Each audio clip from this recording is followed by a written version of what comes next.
이번에 사관학교 문제가, 와, 제가 한번 풀어봤는데 상당히 어렵습니다. 이때까지 해왔던 수능 영성하다라는 이 말, 그리고 특히 사관학교 문제는 더욱더 엉성했다라고 하는 말을 저 취소하려 합니다. 영어는 보통 왜 이런 거 있잖아요. 여러분들 아시다시피 1등급 맞고 가야 된다라는 어떤 분위기였잖아요. 그죠? 이게 상대평가가 아니라 절대평가 이후로부터 이게 영어가 또 쉬워진다는 그런 느낌도 있었고, 그죠? 근데 되게 어렵습니다.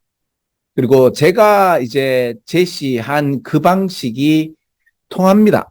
통하긴 하는데, 근데 이제 쉽게 답이 딱 들어오지 않습니다. 무슨 말인가 하면, 제일 마지막 문제를 읽었을 때 대부분 답이 턱 안 나오는 문제가 이제 몇 개 보입니다. 그럼 네가 하는 방식을 하지 말아야 되겠나요? 아니요. 하셔야 됩니다. 그러니까 이게 제일 마지막 이야기를 읽어서 답이 안 나오면 그 다음 일에 가서 답을 찍는 게 맞습니다. 왜 그런가 하면 위에서부터 읽어가지고 답이 남았다라고 합시다. 근데 이게 답인지 아닌지 몰라요. 제시된 이야기니까. 그래서 계속 이렇게 쭉 읽다 보면 아까 제시된 그 답을 까먹고 제일 마지막에 오리무중으로 빠집니다. 실제로 그래요. 그 문장이 제일 마지막에 보통 이제 포맷이 자, 나 이런 사람이야 라고 하이 레벨 센텐스를 막 던지는 나 똑똑하지 못 알아먹겠냐? 이렇게 하면 알아듣겠어? 그래서 결론이야 이래야 돼야 되는데 지금 그죠? 처음에 도입부를 좀 쉽게 이야기를 하는데 그래서 답을 이야기하고 그 다음에 여기서 굉장히 어렵게 이야기를 전개하는 게 있어요. 근데 굉장히 어렵게 전개하니까 심리적으로 어때요? 아, 이거 되게 중요한 말인갑다라고 나도 모르게 읽다가 내용을 파악을 하고 답을 구했음에도 불구하고 여기서 이게 우리식으로 하면 어떻게 할까요? 우리의 목적은 바다인데, 자, 우리 산으로 가볼까요? 라고 하는데 사실 산이 아니고 바다거든요. 답이 나왔죠? 자, 그런데 우리 저 무적행 또는 잠수해서 저 바다 심해로 갑시다. 꼬록꼬록꼬록. 무슨 말인지 모릅니다. 예. 이렇게 돼 있거든요. 제가 지금 비유를 잘 하는지 모르겠습니다. 그래서 웬만하면 제일 마지막을 읽어가지고 대충 답을 가늠하고 위로 올라가서 좀 옳은 답을 찾는 거는 똑같이 하시는데, 답은 바로 제일 마지막을 읽어가지고 답이 나오는 경우가 이제 고3은 없는 것 같아요. 좀 그런 느낌이 있습니다. 그죠? 자, 그리고 16번 같은 경우는 글쎄, 답을 이제 두 개를 집을 수가 있거든요. 그러니까 이거 해도 나쁘지 않습니다. 근데 또 한편으로 보면 또 이거 하면 안 되는 경우도 맞는데 약간의 좀 불만이 좀 있긴 해요. 그런데 이번 사관학교 영어 문제 상당히 이게 뭐랄까, 제 준비를 많이 하고 어렵게 내신 것 같아요. 자, 한번 볼게요. 자, 그러면 16번 이것도 빈칸 문제인데 여기서부터 이렇게 가지 말고 제일 마지막 The collection of these에 대한 이것들에 대한 이 모음이 interested 해서 위탁되었죠. 그죠?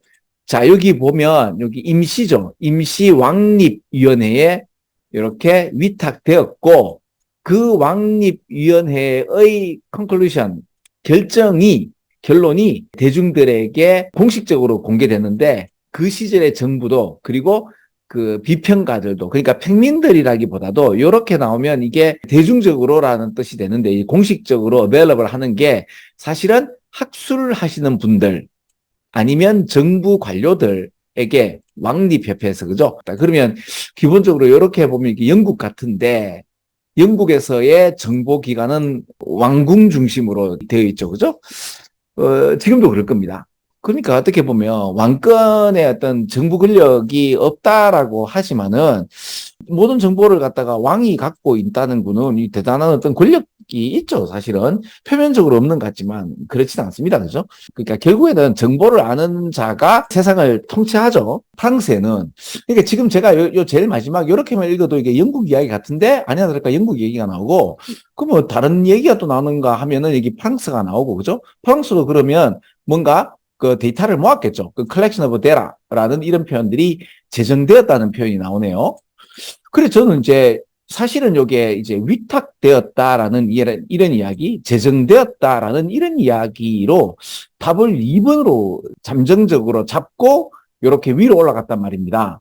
통계학 사회라든 저널이니까 이런 매체들이 설립되었고 정부 관료가 지금 불려서 이런저런 정보전에 1830년대 같은 경우는 유럽이 열강 시대였고 정보전에 있어서 여러 가지 일을 했도다라는 이야기가 되었기 때문에 답을 2번 찍으려고 하다가 이게 전체적 이야기를 보면 조금 2번 같지는 않아요. 왜 그런가 하면 이게 데이터 컬렉션에 있어서 레귤레이션 이게 법령이라든지 규칙, 규범을 갖다가 제정한 건 아닌 것 같거든요. 공식적인 어떤 제정 이야기가 여기 나오기는 해요.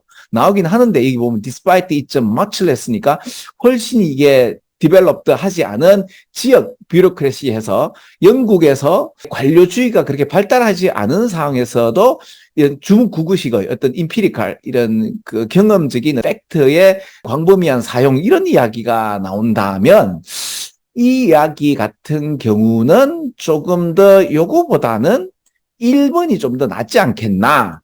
19세기의 서구 열강들 특히 유럽에서 정보에 관련된 이야기를 이제 이 정보가 모든 것이다라고 하는 그런 이야기죠. 그죠? 나폴레옹 국가도 훨씬 더 정확한 정보를 필요하는 그런 이야기가 나오고 특히 이제 제일 위에 보면 the poor, 가난한 자가 이렇게 소셜 엔티티니까 가난한 자의 수치화라는 이런 표현들은 정보죠. 이게 수치화가 될 때만 가난한 사람의 사회 실체가 나타나는 거죠. 사실은 가난한 사람들, 평민들은 인간들이 아니었죠. 19세기 같은 경우는. 그죠? 그러다 보니까 이런 어떤 포벌티라는 가난이라는 것이 하나의 추상적 개념으로 이렇게 나타나게 되는 것이 이 도덕적인 헌신, 이걸 갖다가 일으켰도다. 이런 이야기도 되죠. 그죠? 그런 어떤 사회적 이런 여러 가지 정보 모음이 되는데 이게 정식적인 어떤 이야기보다 이때 뭔가 이게 정보가 중요하구나라는 이야기로 본다면 포괄적인 이야기라면 1번이 좀 더 맞죠.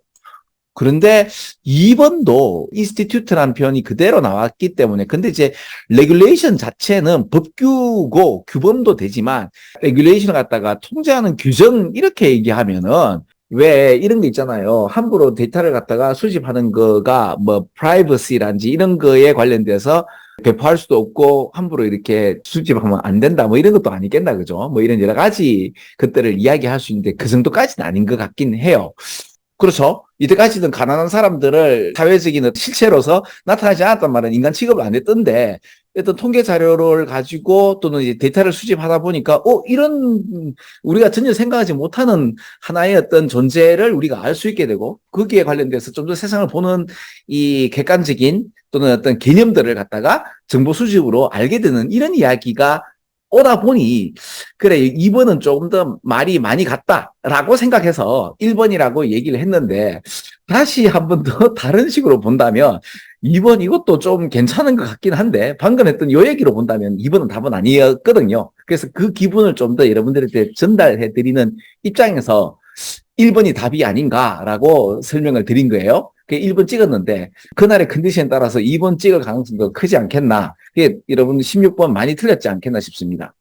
자, 1번, 2번 그죠? 그러니까 지금 빈칸이 어렵죠. 그리고 제일 마지막 그러니까 요 얘기만 보면 답을 2번인가 싶다가 영국의 데이터 수집에 관련된 이런 이야기를 갖다가 보면서 야들이 이렇게 정보 수집에 대한 체계적인 특정 시스템이 없음에도 불구하고 굉장히 노력을 발부둥을 치는 이런 이야기가 노력을 다른 말로 패션이라는 표현으로 이제 좀 더 낫겠다고 제일 마지막에 이렇게 답을 구했었거든요. 그러면서 2번 이거 좀 많이 헷갈리지 않겠나? 라는 요 기분을 지금 여러분들에게 전달해서 이런 식으로 좀 문제를 보시면 맞지 않겠나 싶습니다. 자, 그래서 이 정도 설명드리고 마치겠습니다. 자, 끝. 안녕.